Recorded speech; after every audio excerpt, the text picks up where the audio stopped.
I'm Steve.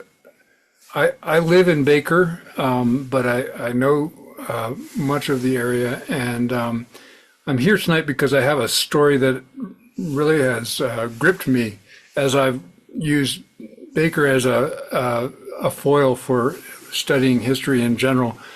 I came upon the Mexican digging site, and I wonder how many of you have heard of the Mexican diggings before. I know at least a few of you have because I know some of you here, but when I talk to people, almost no one has ever heard of it. And it's got a fascinating history. I'm going to go to prehistory all the way to the present because everything that's happened there is I think, an encapsulation of a kind of a deeper story. And I won't claim to have synthesized that deeper story. I'm just going to give you a bunch of things that happened, and maybe that deeper story will hit me by the end of the presentation too, or maybe you can ask me some questions and we can get to the bottom of it. So here goes.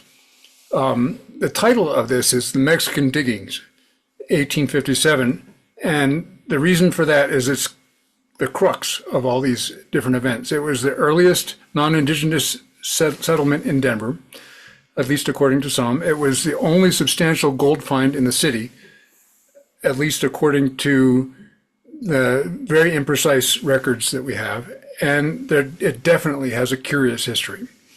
I've been using a lot of maps here from a lot of different sources. You'll see Alameda at the top of the maps when I could put it there, not always. The red star, the brown-red star, is generally on these maps to indicate what I think is the Mexican digging site. And we'll get into why it should be there and how people figured out where it is. So I'm gonna go first and tell you something that I hope most of you know, that the Mexican diggings are part of a much larger unceded territory of the Cheyenne, Arapaho, and Ute nations. And then it goes even farther back than that because there's evidence on the Front Range that the Clovis culture was here something like 12 or 13,000 years ago. And we do have history of multiple tribal presences in the Front Range of Colorado. But by 1851, the Treaty of Fort Laramie formally gave possession to the Cheyenne and Arapaho. And then just 7 years later, settlers started building homes and mines on their land, and that conflict resulted in a disputed treaty in 1861, the Treaty of Fort Wise. In any case, what was done was done. The settlers had the official ownership of the land, and not only that, but the settlers and the U.S. Army violently expelled the Cheyenne and Arapaho completely from Colorado before many more years had passed. When we come to the site, okay, so this is you already heard me narrate this, and you heard me narrate the land acknowledgement you just heard, a little bit of a diagram of the two treaties, both of them obsolete at this point.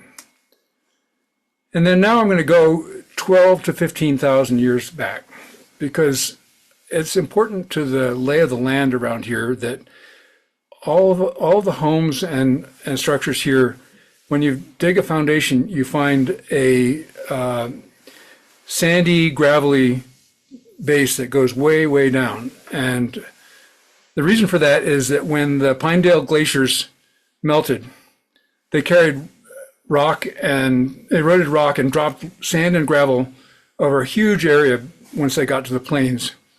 They produced what's called a terrace on areas where deeper cuts later came through. And that's what happened in the Platte River Valley. The glacial rocks formed the Broadway Terrace, which got its name because settlers noticed a terrace formation and it was near Broadway. And then when geologists started looking closer at this, they called the alluvial sand and gravel deposits, the Broadway alluvium.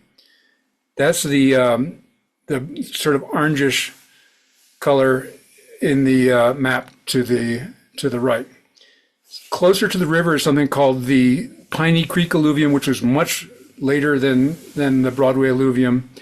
And it's generally, in our area, very close to the river, and much of that area has been disturbed. So, you go around looking for it, you won't see much of that. But if you dig a hole in your backyard, you'll probably find Broadway alluvium. And that's the reason that I'm bringing that up is not only is that what we're sitting on top of, but it's also how the gold got here.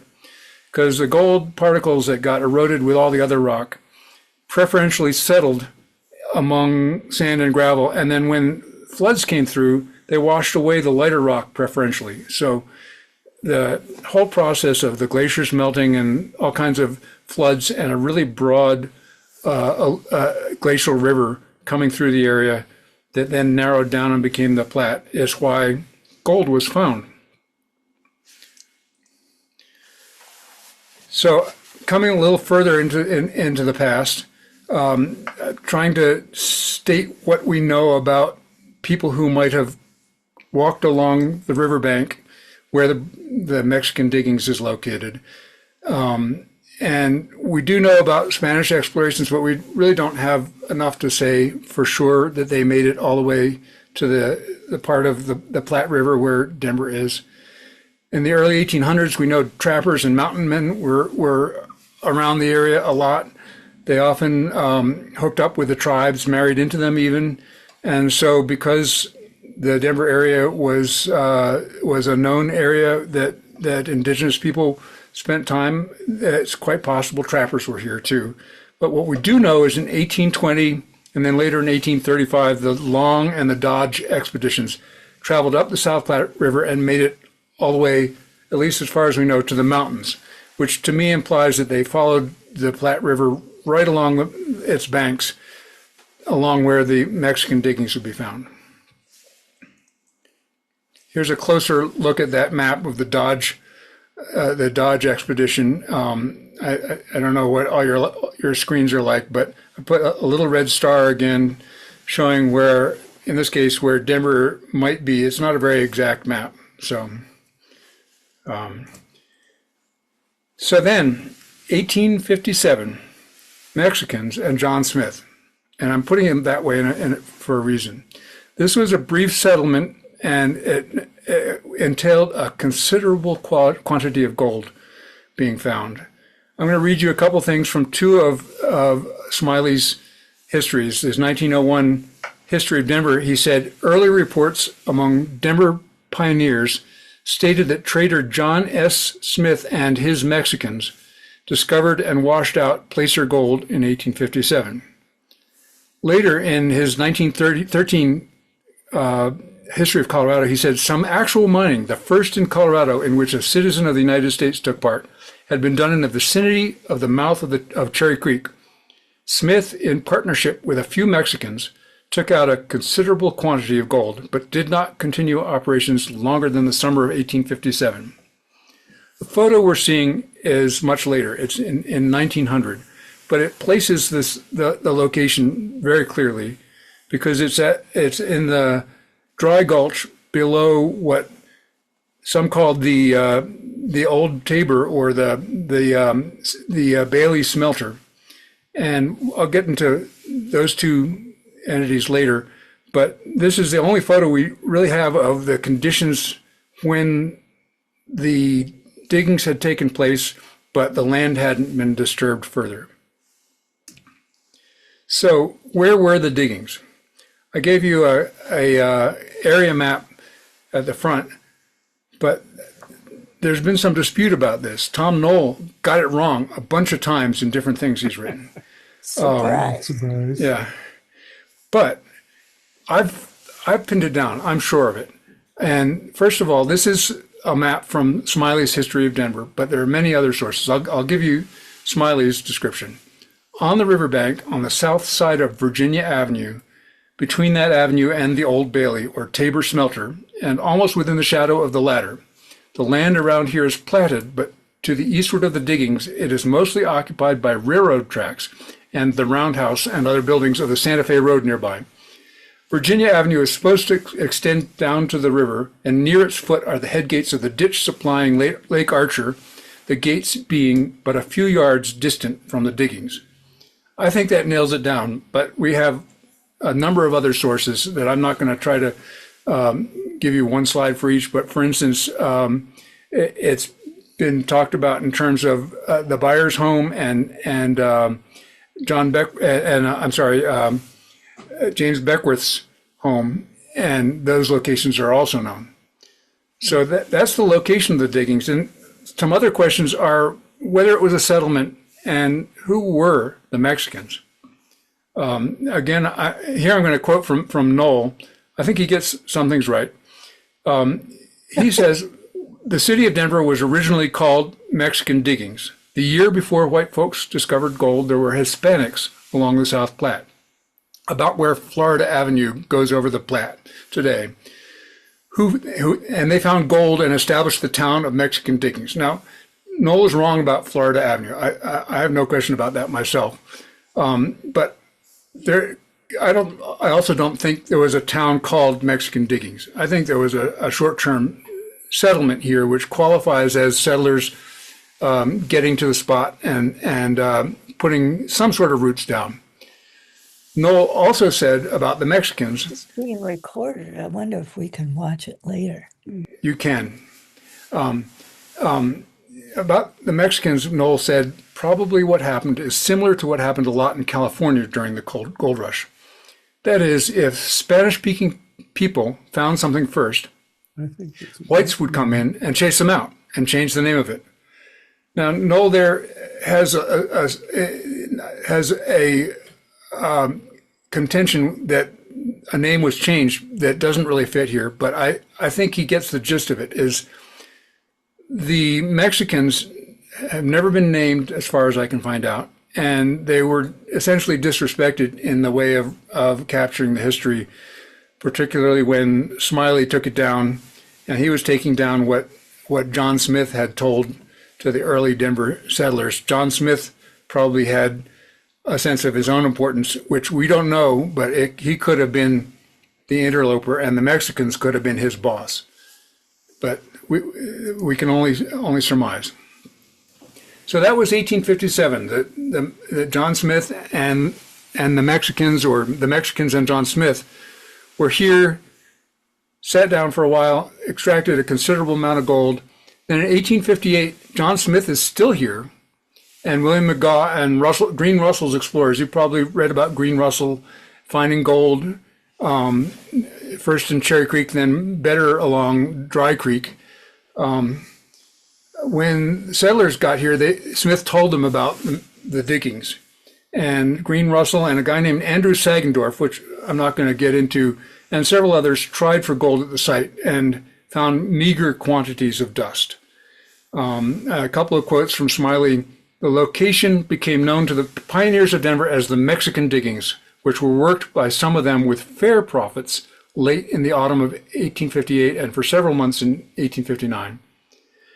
And then Green Russell during his diggings had first day's work yielding between $5 and $6 worth of dust, which is a fair amount back then, and in subsequent operations as much as $10 worth a day. But this place soon appeared to be exhausted. So my feeling from this is it demonstrates that no one got much out of the Mexican diggings except for the Mexicans and John Smith. And the photo here is the Library of Congress, somebody's schematic drawing of what Denver looked like in 1859. Everyone who's looked at it thinks it's probably wrong in lots of respects too, but it gives a sense of what was going on here. So Denver was founded, and then 1859, two of its newer settlers arrived, James Beckworth and the Byers. Elizabeth and William Byers settled on the riverbank close to what I think was probably probably became the head gate for the Lake Archer Canal. And Beckworth settled at the digging site. I assume that he settled at the top of the gulch because he also had a market garden and needed an area that was flat enough to grow vegetables and fruits. I can leave. Also in 1859, the Cherry Creek Ditch Company supposedly dug a canal that brought water from Cherry Creek to the digging site. The records are pretty scanty on that, and it might have been in 1860 or a year later. I've got an image here that's from the inset of an 1868 map, and it's not the proposed canal from Cherry Creek to the digging site because it's much later and it's already proposed. It's only proposed even in 1868. But it's a fascinating look at what might have been because it says the proposed change in bed of Cherry Creek, which would have been to completely reroute Cherry Creek. I guess they wanted to avoid the floods in the middle between Auraria and Denver City. I don't know. If that had happened, we'd have a very different city today. So who was James Beckworth? He was born to an enslaved mother and a white father. He was freed and then he went west. He has a fabulous story, which is really worth finding, his so-called autobiography, which a lot of people think is full of tall tales, but it is agreed that he became a Crow chief, married into the Crow tribe, and that he was an early settler in Pueblo, although not necessarily a founder, as he and some others tried to claim. And then it was late in life by 1859, and so he came to Denver associated with Luis Vasquez, who also established Fort Vasquez a little farther downstream on the Platte. Vasquez had a market in downtown Denver, and Beckworth managed the market and also grew a market garden, possibly fed by that Cherry Creek ditch. And there are a few tales of him residing there, and for instance, sharing possum with William Byers' son. He had a great reputation in town. Fifth Avenue was called Beckworth Street for a while. Unfortunately, his reputation was, unfortunately for a lot of people, he scouted for the Sand Creek Massacre, and it also hurt his reputation. He claimed he was forced to do it under threat of death, but there's no way to tell for sure, and a lot of people think he was a teller of tales, so we'll never know, probably. And in 1866, he died somewhat mysteriously while visiting the Crow in Wyoming. And there are a lot of different versions of his death that I'm not going to try to get into. But like I said, there's a lot of fun stories about Beckworth. Elizabeth and William Byers were also a power couple in Denver. William, as many of you know, founded the Rocky Mountain News. To the detriment of his reputation and to many people's life, he wrote editorials justifying the Sand Creek Massacre. He also co-founded the Denver Gas Company, which was the very first utility company in Denver, which is in the heritage of what's now Xcel Energy. Elizabeth is kind of a little more interesting to me.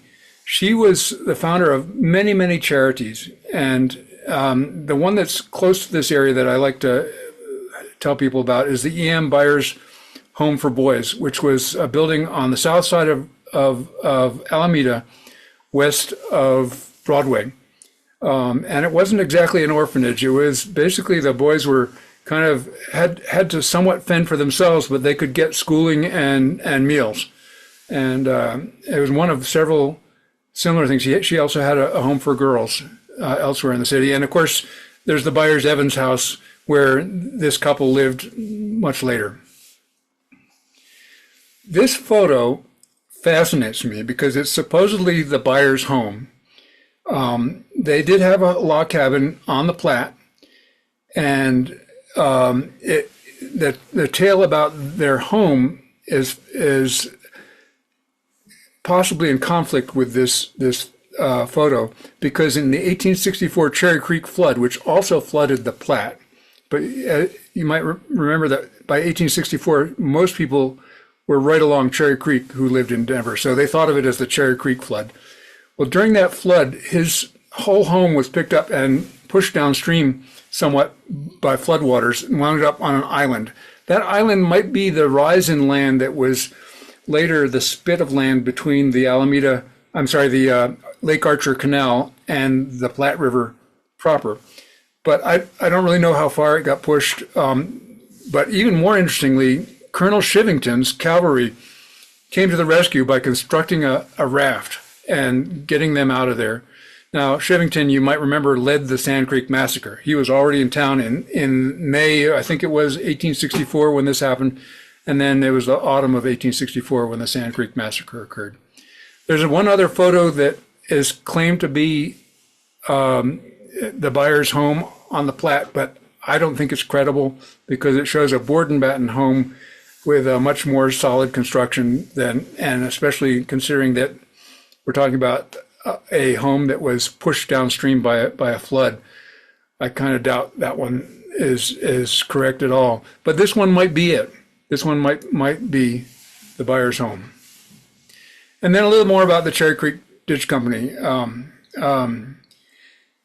the 1st of May 1859, the Cherry Creek Ditch Company began digging a trench that diverted water from Cherry Creek to a point some 6 miles above the mouth of that stream. Completed it 2 months later, bringing an abundance of water to Auraria and the Spanish dry diggings, the old Mexican diggings on the right bank of the South Platte in what's now the southern part of the city of Denver. That's a little bit of a confusing description because Auraria and the Mexican diggings are about 3 miles apart. But it is sensible when you look at, I've looked 6 miles upstream on Cherry Creek and plotted the contours using old topographic maps, and they could have followed the contours and brought Cherry Creek water down to the Mexican diggings. I think if it happened, it could have been the source of water, not just for Beckworth's Market Garden, but also some of the other agricultural enterprises in the area. As we know, some of this sandy soil was used for strawberry growing near Broadway and Alameda and a little farther north. In any case, there aren't any maps of this ditch. And again, the map that I'm showing here is 1868, much later, and it talks about a proposal. So I don't think it really is the one. It's just kind of illustrative. In 1867, the Merchant's Mill Ditch came through. And it's not the only ditch around this area, but it's one that's relevant to the Mexican digging site because it passed right between where the railroad tracks were later put in and the Bailey smelter, which is exactly where the Mexican diggings would have been. So the reason I think this might be important is that to put a ditch through there where there was already a dry gulch, they would have either had to fill it in quite a bit or make some kind of a conduit across the gulch, or maybe follow the contour of the gulch. But I've looked at some old topographic maps that I didn't incorporate into this presentation, and that would have been a fairly big detour. And I've never seen a drawing of this ditch that shows it having a big curve. Of course, the maps could be wrong, so we don't know for sure, but the Merchant's Mill Ditch may have been the first infill in this area, which I think is important because there was a lot of infill over the years. And then we come to the railways and the tramways through the area, which there's way too much to cover, so I'm just going to summarize it really quickly. In 1871, the first railway that continued south from Denver, the Denver and Rio Grande, laid some narrow gauge tracks through what is now the Burnham Yard and then passed immediately east of the digging site. You can see it on a larger version of the map I just showed you. I've labeled it DNRG. And then it continued down along the Platte River alignment, pretty much where the consolidated main line is today. In 1882, the Denver and New Orleans followed the Platte closer and then crossed the Denver and Rio Grande. And you can see that intersection just east of the Red Star where the diggings were, and veered to the southeast, and Bucktail Boulevard preserves some of this rail bed. Sorry for the typo there. And just to continue with some of the tramway activity, in 1901, car barns were built at Alaska, basically maintenance sheds for the tramway, just west of Broadway, and the associated tracks were even closer to the digging site on Bannock, crossing Virginia. And then in 1822, a tramway repair yard was just north of the diggings. We later knew it as the RTD bus barn site, which was also a contaminated site at the southeast corner of Alameda and Santa Fe. I'll show you a map later where it shows that this tramway yard actually extended almost all the way to where the diggings were, possibly even on top of them. So that's just a little bit of, and of course, all the railroads changed hands multiple times and merged and unmerged, and different bridges were built across Alameda for different ones of them. And I'm not beginning to capture all the railway activity right in the immediate area of the Mexican diggings.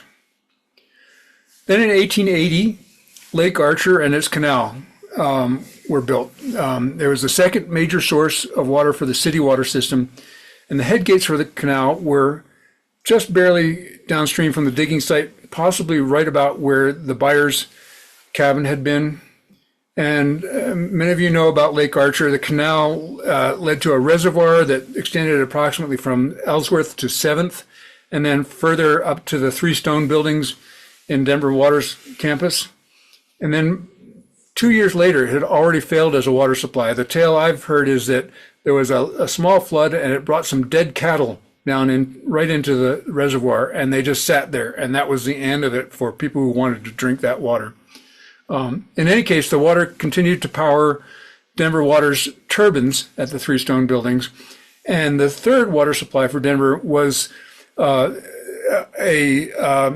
caissons dropped into the west bank of the river, closer to Mississippi Avenue. Then they were brought by wooden pipes and crossed the river pretty close to Alameda and followed the west edge of the Lake Archer Canal, and then the reservoir all the way up to, again, the current Denver Water campus. By 1839, the Works Project Administration had filled in this lake, and you can still see a little bit of evidence of it. The berm along Kivas from 3rd Avenue to 6th Avenue, a very strange street there. There's 2 Kivas streets with a slope in between. I believe that berm is the west bank of Lake Archer. Next thing that happened right in the immediate area here was the Old Bailey or the Tabor Mill. It's somewhat poorly documented, so I see more documentation of Old Bailey or Bailey Smelter than I do of Tabor Mill, but Smiley did call them one and the same in his history. Again, here's that photo you saw a little bit earlier. It's taken in 1900, which is by which point the Bailey was not in operation and about to burn down. I've got a quote here from the EPA in 1994 when they were doing a Superfund remediation. They say industrial activity at the site began in 1886 with the Bailey smelter. And the smelter operated only sporadically in the late 1880s, and in 1890, the gold and silver extraction company began a cyanide leaching operation there.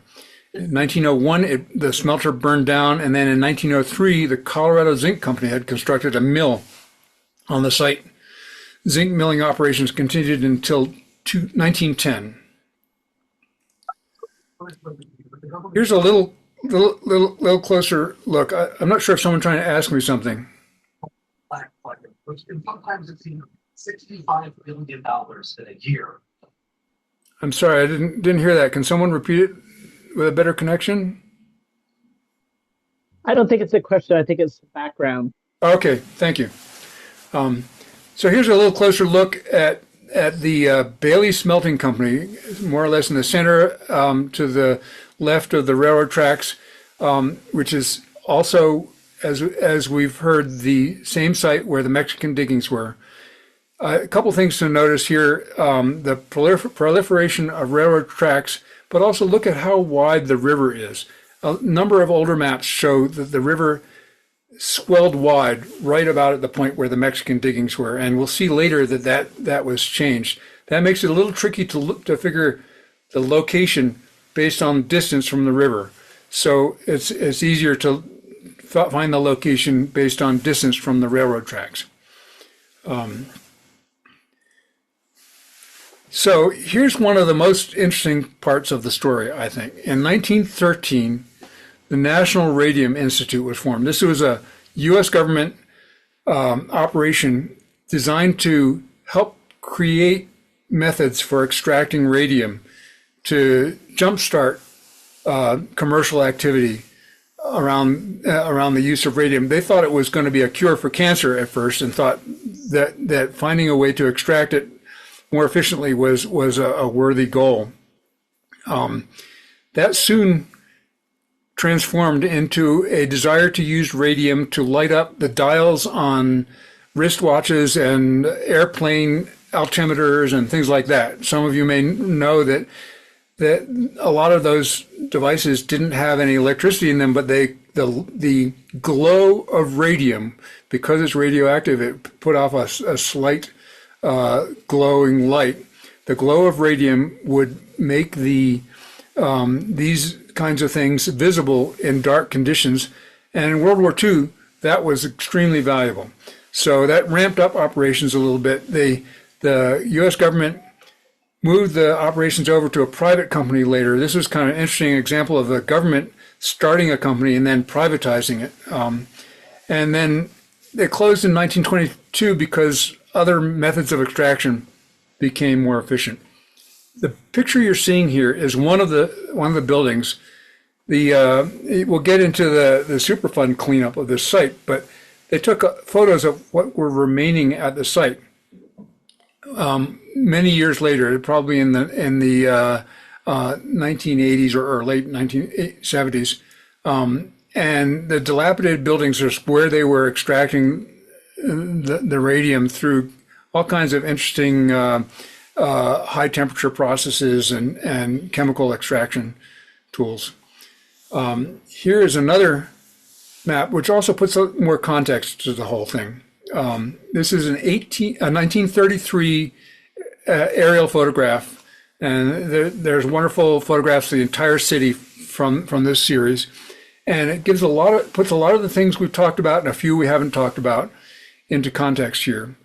First of all, right close to the center, you see Denver Radium, and that's also where the Bailey smelter was and where the Mexican diggings were. At this point, the river is much farther away from the railroad tracks than it had been before, and it was already channelized by 1908. The area is flatter, and so there's been a lot of infill. You'll see the Lake Archer Canal there. The head gates to that are very close to where the diggings reached the Platte. To the north of the Denver Radium site, the tramway yards are an extensive site that, as you can see, extends farther south than we usually think. Currently, there's a VW car sales lot on what used to be the RTD bus barn site. Well, that site was an RTD bus barn site because RTD inherited it from the Denver Tramway Company. And these tramway yards were extensive. There were outdoor yards that did a lot of maintenance and storage for the tramway company. Then over to the east, you'll see the car barns, also part of the tramway operation. These were indoor barns and outdoor storage areas right off of Broadway at Alaska. And there were tracks going to and from them, not only on Broadway, but also on Bannock. And then a lot of us know the story of Montgomery Ward. There it is in 1933. And Merchants Park is also kind of famous. So I thought this map kind of put the whole site in context.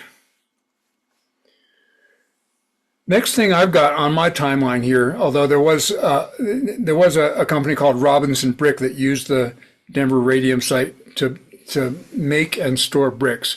In 1858, the Valley Highway came through. This is a picture from the brochure commemorating the opening of the highway.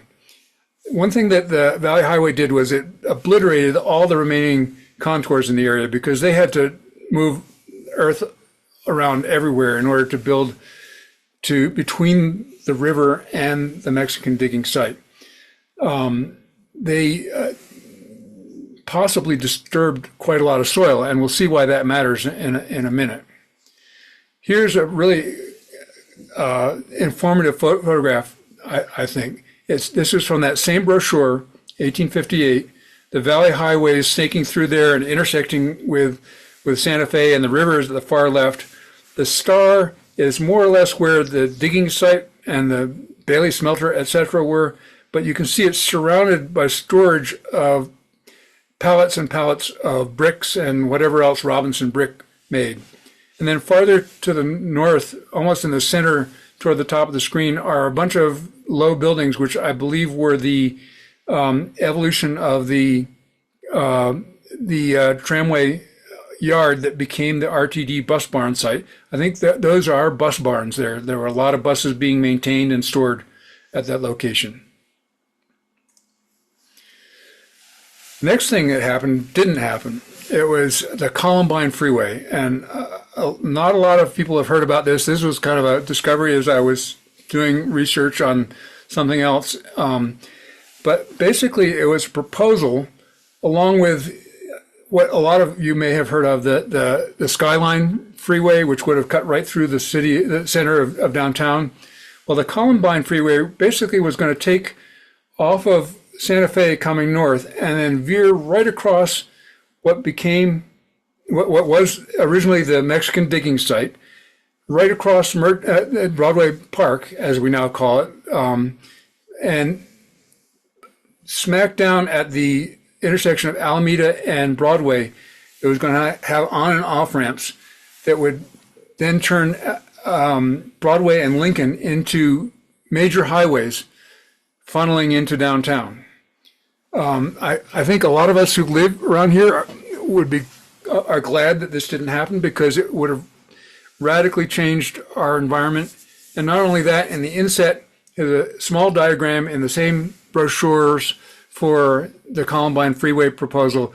Didn't have engineering drawings like the Columbine Freeway did, but it drew a perspective path taking 6th Avenue and then turning south right through Baker to come to the intersection of Alameda and Broadway, also probably taking out a lot of homes. Basically, at this point, during these years, Baker was often considered blighted, and there was a feeling that it was expendable, that maybe something better could be built there. That had already happened on the west side of Baker, where there used to be homes, and it became zoned industrial, and most of those homes are gone, even though there was a school at first in La Panne. But that's a different history. So here's a closer look at the Columbine Freeway proposal. I've overlaid it on a current Google map, which has a few points of interest shown to give you a better idea of exactly what would happen if the Columbine Freeway had been built. It really would have been a different neighborhood.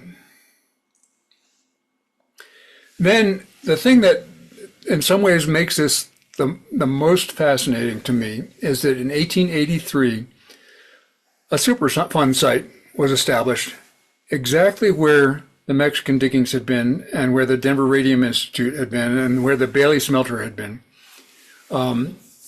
This is part of a broader set of sites. There are many sites across the city in the Denver Radium Superfund, and they were all remediated in different ways. But in this particular one, there were heavy metals from the smelter, and also radioactive waste from the process of extracting the radium. They removed 58,000 tons of soil, but then the way I like to think of it, they essentially gave up. They couldn't get it all out. So what did they do? They put a cap on it, and that is the Home Depot parking lot. In fact, this is a photo from the EPA's record of decision for the Superfund process, showing the parking lot built on top of the site. And here's a quote just in Denver Post last year, because it came up in the context of the Burnham Yard, but then the reporter was pretty pretty savvy and realized it was also possibly an issue down here. The EPA's someone from the EPA said it's not dangerous to people as long as the parking lot remains paved and no one digs into the ground. So that's what we've got, and I like to think about that every time I go there. It's hard to be exactly sure where the Mexican diggings were, but I think they were more or less at the northwest corner of the building. The building is angled a little bit, but the corner most toward the northwest of the building. But the entire site was much larger. So that's my story. You can go to Home Depot and see if you can think about how there used to be a dry gulch there, and cottonwood trees, and a river that was much wider at that point than it was, and no railroad tracks, maybe some footpaths or a wagon trail, and kind of imagine the progression through all the things that I just shared. I think there's a story about how cities happen, what humans do to the earth and to their fellow humans in this, and that's why I've been pursuing this. I haven't got the full synthesis of it, but this is the pieces that I wanted to share with you tonight. So that's the end of the presentation. I'll put this on the web so you can click on these links. I got a lot of other sources that are not on this list, and I'm open for any questions you might have.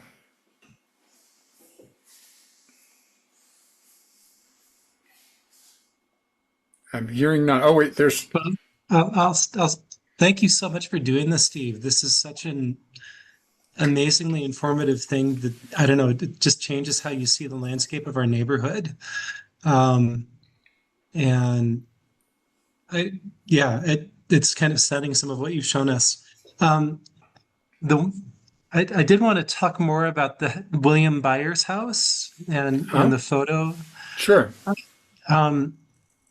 I feel uncertain that one, to me, that does not look like a house kind of befitting the status of a newspaper editor at the time, or like something that would survive floating down the river. So I wonder if the other photo in the DPL records might be a candidate for it. Well, I have a counter to that. So I was reading on this recently, and there was a couple people in South Denver's history that kind of touted that they had these rough beginnings, right? They may have these beautiful houses and whatnot. One of them was John Daly, and another was William Byers. And so he kept a house here, and they would go visit summers down on his property. And then John Daly kept his original log-ish house, and they just built around it. And then the core of the house, I guess, was, I don't know what it looked like. It would have been funny if it was as rough as this, but I'm skeptical about this photo, and I think I would never say I'm sure.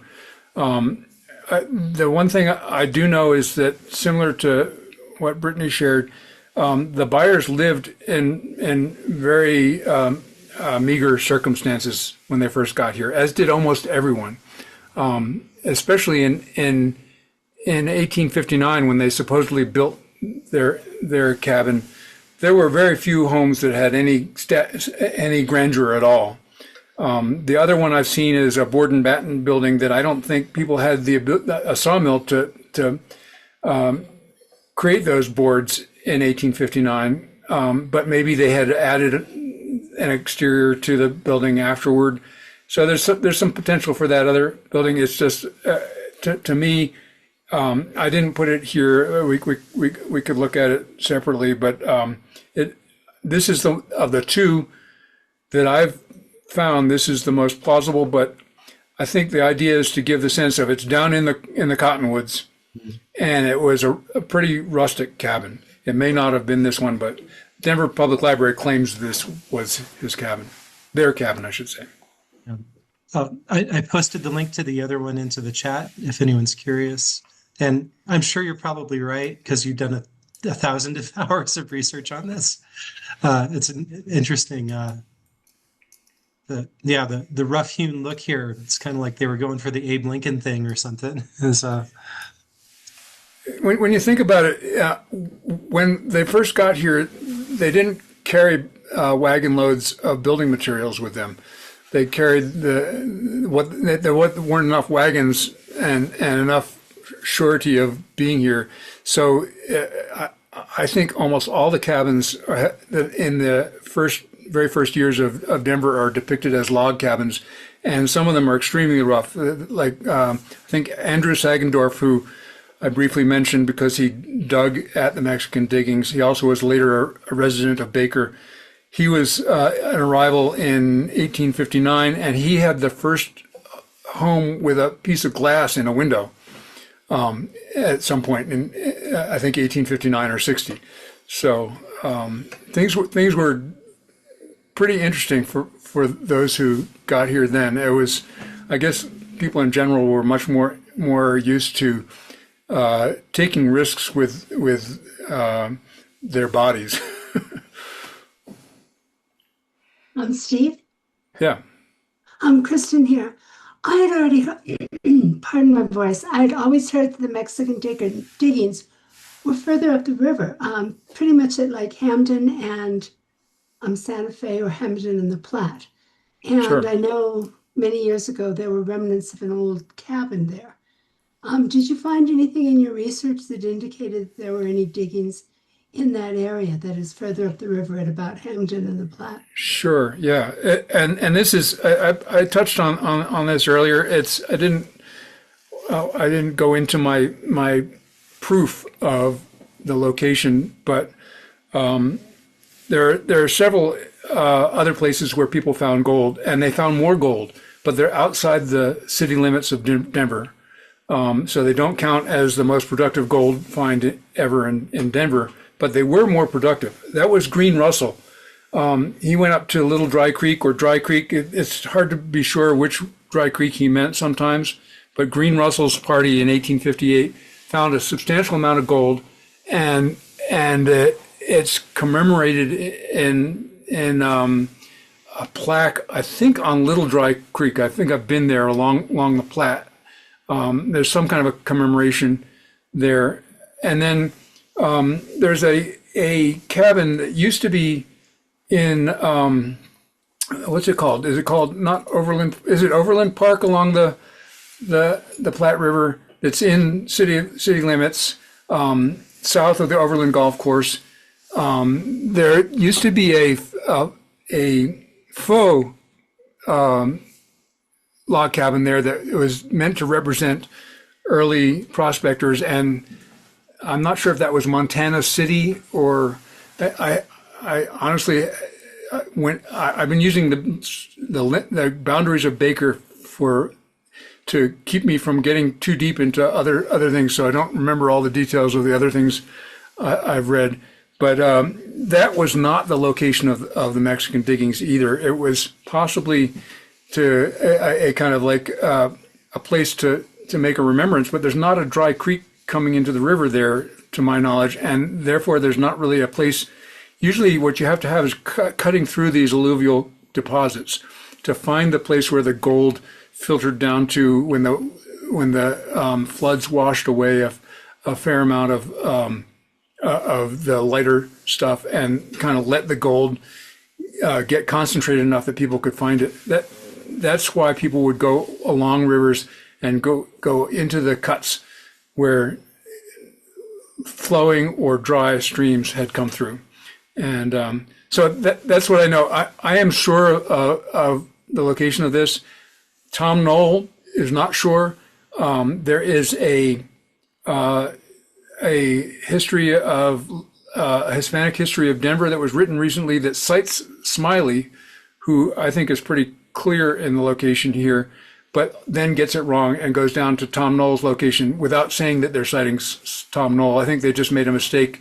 So there's a lot of, and I haven't found every mistake that anyone's ever made, but I've found several different things, particularly the location relative to Virginia and the location of Beckwith's and Byers' homes, and the Tabor Mill, the Bailey smelter, that is, all correspond perfectly to the spot that's there now. And the photo we have from 1900 in Smiley's history. One more comment. I worked on that Superfund site that Oh, is now the Home Depot parking lot. So if anybody has any questions about it, I'd be glad to do my best to answer. cool. Yeah. So you watch them do that. One of the questions that I have is whether the Superfund site there really covered all the possible places that the heavy metals and the radium tailings might have been spread to, particularly since the Valley Highway went through there and a lot of other things happened, moving a lot of soil around, a lot of infill had already happened. And so I know that they did tests and sampled cores a lot of places, but there seems to be a possibility that they missed some, and maybe it's just so dilute that it doesn't matter at this point, at least from the official perspective. But I don't know if you have any insight into that.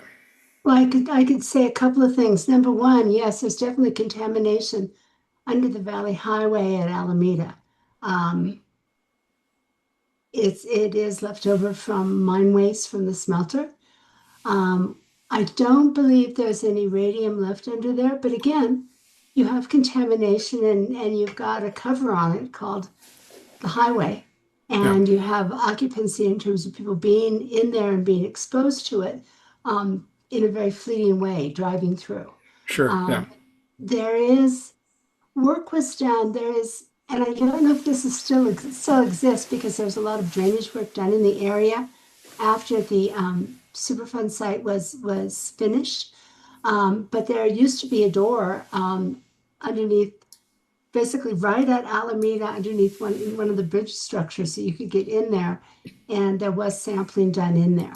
One of the things that I think is interesting is the contamination.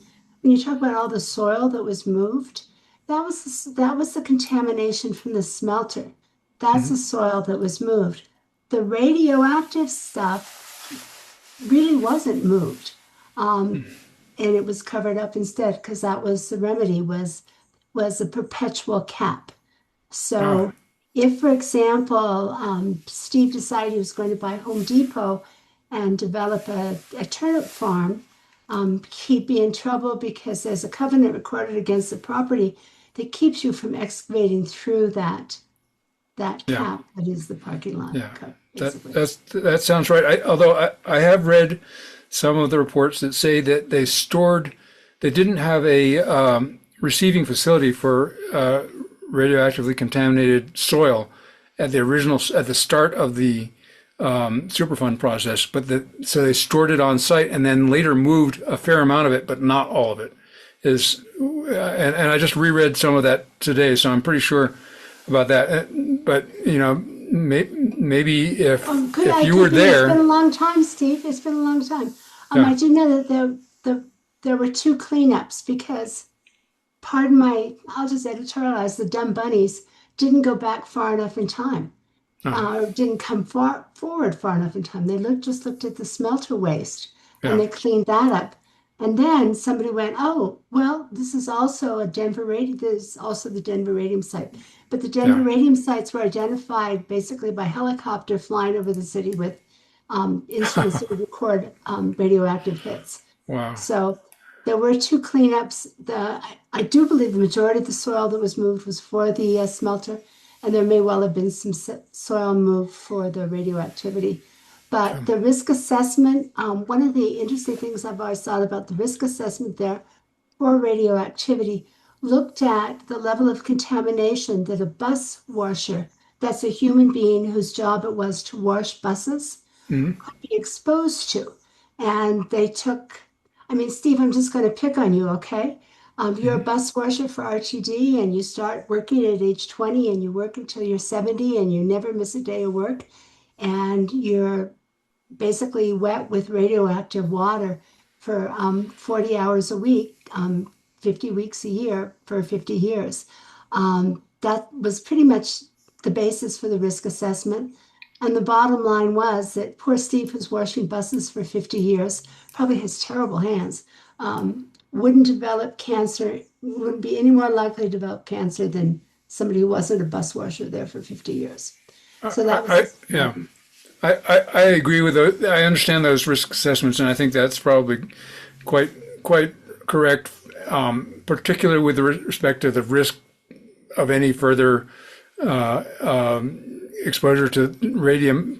Mostly what happens with radium is it turns into radon, and people breathe it in, and that's not going to happen in the Home Depot warehouse with a cap underneath it. So I'm comfortable with that. I spent a week camped across the road from Rocky Flats, so I have a pretty good understanding of radiation and risks around the area.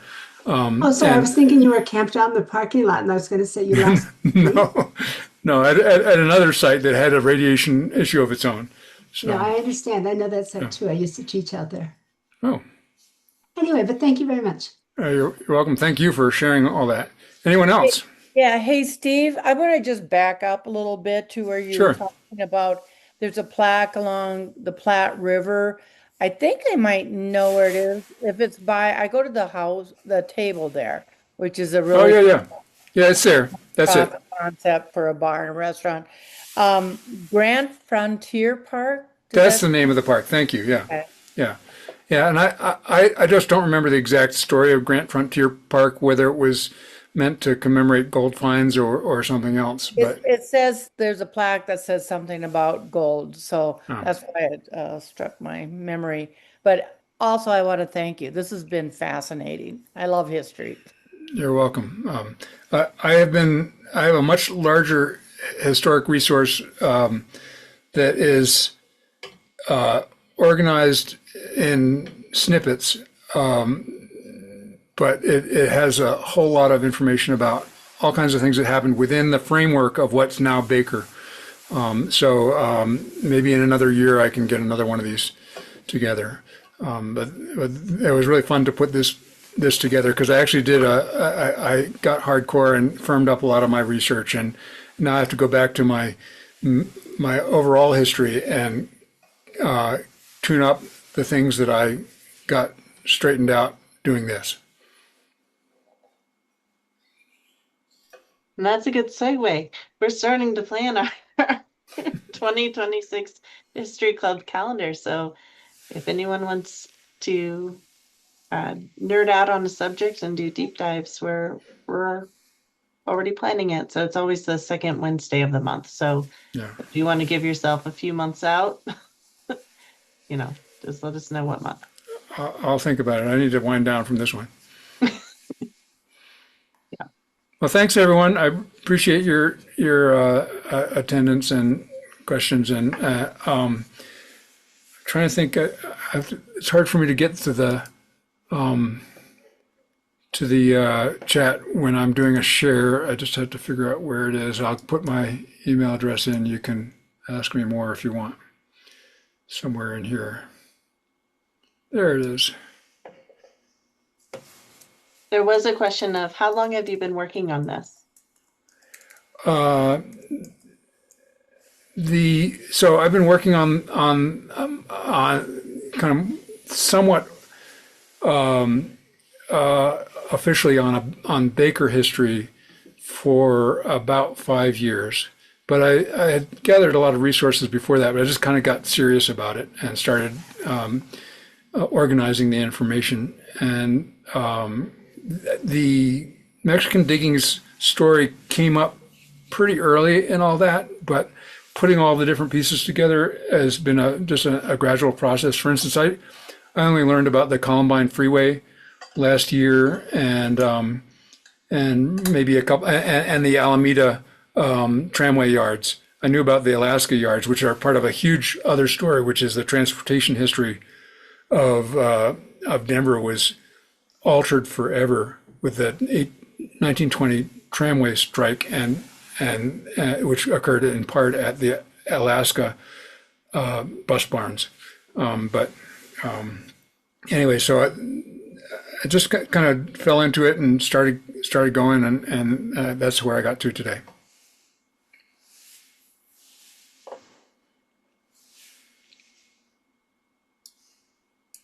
Well, we're glad you did. Thanks. Thanks so much, Steve. Thank you. Okay, Have a great folks. day, everyone. It's been a pleasure. Have a good night, everyone. Night.